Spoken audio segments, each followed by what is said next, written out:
mereka? Penerus para wali, ulama torikoh di sini dulu itu. Makanya Belanda berani mengatakan Inlander yang melakukan pemberontakan di Cilegon adalah ulama torikoh. Qadiriyah wan Naqsabandiyah itu tegas di sini. Belanda menyebut itu. Begitu Belanda menyebut torikoh Qadiriyah Naqsabandiyah, tiba-tiba mufti Batavia namanya Usman bin Yahya mengatakan memang torikoh itu sesat, dan kalau melakukan pemberontakan itu namanya ghurur. Karena dia adalah muftinya Belanda. Tambah kencang perlawanan Belanda karena apa? Ditopang oleh fatwa mufti Batavia. Loh, kalau tiba-tiba kita merdeka karena perjuangan kakek aneh, kakekmu di mana? Orang pemberontakan Banten aja kalian malah menghabisi ulama-ulama Cilegon. Ini saya baca panjang, Pak. 94 saya sudah baca itu sejarah geger Cilegon, tapi judulnya bukan geger Cilegon, pemberontakan petani Banten, yang nulis Profesor Dr. Sartono Kartodirjo. Maka akhirnya penelitian itu diteruskan oleh Martin Brusines, melakukan penelitian, meneliti torikoh di Indonesia. Itu judulnya apa? Tulisannya adalah Tarikat. Itu luar biasa. Akhirnya hasil penelitiannya dibukukan di sini lewat penerbitan namanya Inis tahun 93, 94, 95. Lo itu jadi keras di sini dulu. Torikoh disesatkan. Ketika Belanda hanya mengatakan bahwa ini ulama torikoh, maka kemudian yang punya fatwa bahwa torikoh itu sesat, ya mufti Batavia itu, Habib Usman bin ya datanya masih ada. Itu kerjasama dengan Senok Nugronya atau Syekh Abdul Ghaffar. Lu ini kan kita masih punya sejarah. Ya sudah, kalau itu masa lalu ya sudah. Abu Lahab ya tetap Abu Lahab, nggak usah dibikin Abu Lahab itu pahlawan. Bahwa persoalan Rasulullah ketika ngimami sholat gak pernah baca surat Al-Lahab, gak ada masalah. Kenapa? Karena Ikrimah bin Abu Lahab sudah menjadi makmumnya Rasulullah. Ya gak enak loh. Tabbat yada bilahabi wa tabb. Ikrimah itu di belakang Rasulullah, makanya Rasul gak pernah baca surat Al-Lahab. Ini kan tiba-tiba ada orang yang mengatakan bahwa Utsman bin Yahya adalah pahlawan. Nanti dulu, mufti Belanda kok jadi pahlawan itu gimana? Tuh gitu lah. Loh, makanya saya sarankan nanti mesti dibikinkan ini perlawanan luar biasa. Ini penerus para wali, dan itu para syuhada. Syuhada itu nggak mati. La taqulu lima yuqtalu fi sabilillahi amwat bal ahyaun. Syuhada itu masih hidup. Makanya ketika masih hidup dan kamu nggak ngerti, nggak usah. Ada yang kamu ganti makamnya, ada yang kamu ganti namanya. Demi apa? Demi kepentingan bahwa kamu pengen punya sejarah di Indonesia. Gak bisa begitu.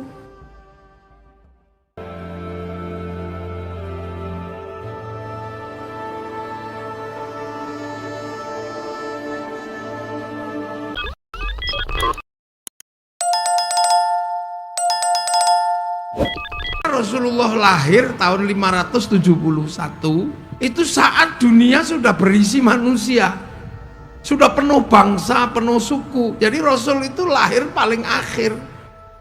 Tahun 300 Nusantara sudah punya kerajaan Kutai Kartanegara. 350 di Banten sudah berdiri kerajaan Saloka Negara. Tahun 400 berdiri kerajaan Tarumanegara. Itu sebelum Rasul lahir.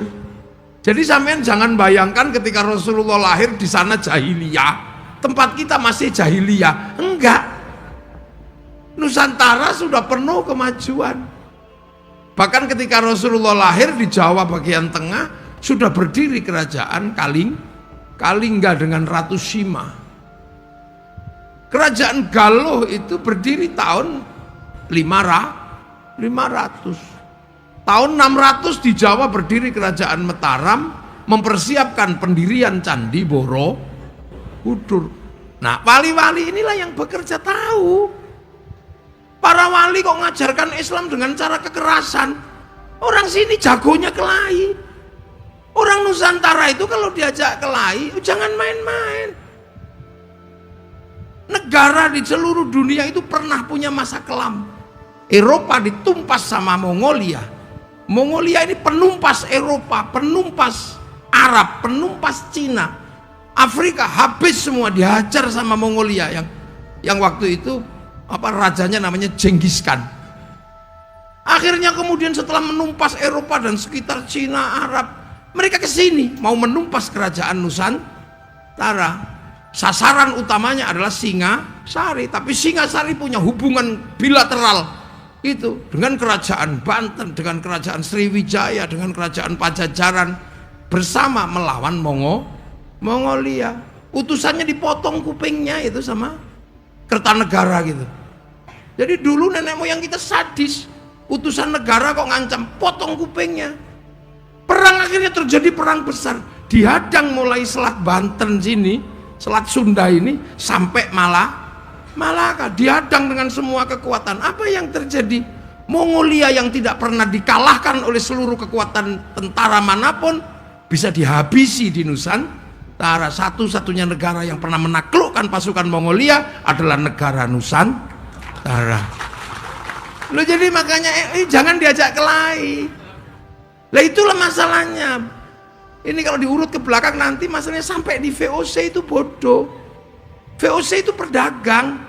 Kalau cuma berdagang nipu-nipu gak ada masalah. Begitu dia bawa Marsose itu mencoba menekan orang Cilegon, ya potong aja mereka. Geger Cilegon itu karena mereka ngajak kelahi. Coba kalau nggak ngajak kelahi, aman mereka dagang gini. Begitu ngajak kelahi, satu tangsi habis diajar sama orang Cilegon. Di Surabaya diajak kelahi, habis di Surabaya. Makanya satu-satunya bangsa di dunia yang merdeka karena perang merebut kemerdekaannya hanya Indonesia. Jadi di Indonesia itu jangan dikit-dikit kelahi. Itu apa itu? Kita cuma diem-diem aja, tunggu aja. Ini makanya jangan ngajak kelahi orang sini. Jadi dipikir bangsa ini bangsa ketinggalan, enggak. Cuman kita diajari akhlak untuk diem, tapi kalau udah keterlaluan jangan salah, Belanda aja habis. Nah, akhirnya para wali ini melakukan pekerjaan bagaimana melakukan pengislaman dengan cara pertanian. Ya nggak mungkin lah orang sini jagonya bertani. Menyebarkan Islam dengan perdagangan, orang Indonesia jagonya berdagang. Jungjung Majapahit, Jungjung Pajajaran itu bisa sampai di di jalur sutra sana, berdagang sampai ke Madagaskar, berdagang sampai ke Arab. Makanya orang sini bawa kopi, begitu dijual di sana disebut Arabica, padahal kopi dari sini. Kopi Cilegon. Di mana ada orang Arab punya kopi? Kalau kurma sih iya. Dia kan kita dagang di sana. Orang di sana tiba-tiba punya rumah kayu besar-besar. Ya dari sini mana ada kayu di sana. Makanya sana itu alat musiknya cuma terbang kecil-kecil kan, teng teng teng teng teng gitu, kecil-kecil karena kayu di sana cuma segitu gedenya. Makanya mereka nggak punya beduk. Iya kan, makanya akhirnya begitu sampai sini usil karena mereka nggak punya beduk dibid'ahkan karena mereka nggak bisa bikinnya kecil-kecil. Kan gitu, beduk bid'ah itu gara-gara dia nggak bisa bikin yang seperti beduk. Karena negaranya punyanya kecil-kecil gitu. Kita alat musiknya sudah gamelan di sini. Alat musik kita itu gamelan terbuat dari logam. Eropa itu kayu tali, gitar itu kan kayu dan tali. Arab terbang sama kulit. Kita itu gamelan pakai logam. Artinya hanya bangsa yang menguasai ilmu pertambangan yang maju dan penguasaan metalurgi yang mapan mampu membuat alat musik dari logam. Dan ini nggak ada yang jelasin. Makanya setiap kalau tidak ada kakek kami, kalian masih menyembah pohon. Tunggu dulu Bahar, jangan gitu kamu. Kamu jangan gitu. Loh, kita ini kayak apa gitu. Kalau tidak ada kakek kami nggak merdeka. Memang kakek mau ikut perang kemerdekaan kan enggak juga. Ini kita dudukkan dulu persoalan. Kita ini sebuah bangsa. Kita punya negara. Kita ini nation state. Loh, makanya para wali ketika melakukan pekerjaan bagaimana nanam, orang sering salah paham. Kenapa tidak dengan kekuatan perang? Di sini jago perang mau diajak kelahi. Kenapa tidak melalui jalur perdagangan para? Ini gudangnya pedagang. Dengan jalur apa? Kan gitu. Nah, karena dulu yang nata ini semua adalah para wali, maka teritorinya disebut wilayah. Al-wali punya wilayah. Loh, makanya Indonesia itu disebut wilayah karena kita punya para wali. Kan gitu. Wilayah itu yang bersatu menjadi NKRI, Negara Kesatuan Republik Indonesia. Loh itu. Loh, makanya begitu wilayahnya ini wilayah para wali, maka semua bergerak untuk apa? Menjaga wilayah. Maka ketika wilayah ini dikuasai oleh orang-orang asing dari Belanda, semua melakukan perlawanan. Di Makassar, Sultan Makassar melakukan perlawanan. Di Banten, Sultan Ageng Tirtayasa melakukan perlawanan. Di Jawa, Pangeran Diponegoro melakukan perlawanan. Di Cilegon, Geger Cilegon melakukan perlawanan. Siapa mereka? Penerus para wali, ulama Toreko di sini dulu itu. Makanya Belanda berani mengatakan inlander yang melakukan pemberontakan di Cilegon adalah ulama Toreko. Qadiriyah Naksaban, dia itu tegas di sini. Belanda menyebut itu. Begitu Belanda menyebut Toriko Qadiriyah Naksabandia, tiba-tiba Mufti Batavia namanya Usman bin Yahya mengatakan memang Toriko itu sesat, dan kalau melakukan pemberontakan itu namanya gurur, karena dia adalah muftinya Belanda. Tambah kencang perlawanan Belanda karena apa? Ditopang oleh fatwa Mufti Batavia. Loh, kalau tiba-tiba kita merdeka karena perjuangan kakek aneh, kakekmu di mana? Orang pemberontakan Banten aja kalian malah menghabisi ulama-ulama Cilegon. Ini saya baca panjang, Pak. 94 saya sudah baca itu sejarah Geger Cilegon, tapi judulnya bukan Geger Cilegon, pemberontakan petani Banten, yang nulis Profesor Dr. Sartono Kartodirjo.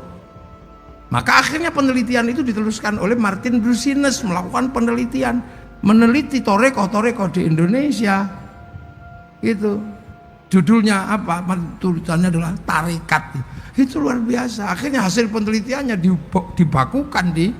dibukukan di sini lewat penerbitan namanya Inis. Tahun 93, 94, 95. Loh, itu jadi keras di sini dulu. Toreko disesatkan. Ketika Belanda hanya mengatakan bahwa ini ulama Toreko, maka kemudian yang punya fatwa bahwa Toreko itu sesat, ya Mufti Batavia itu,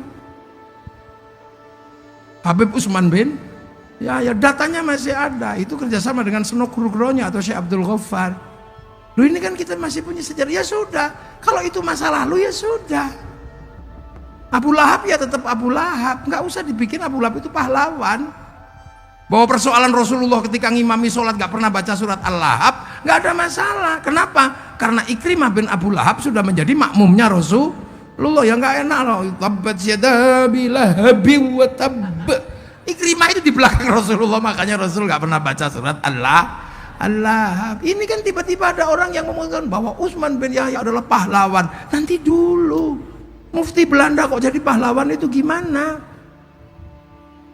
Tuh gitu lah.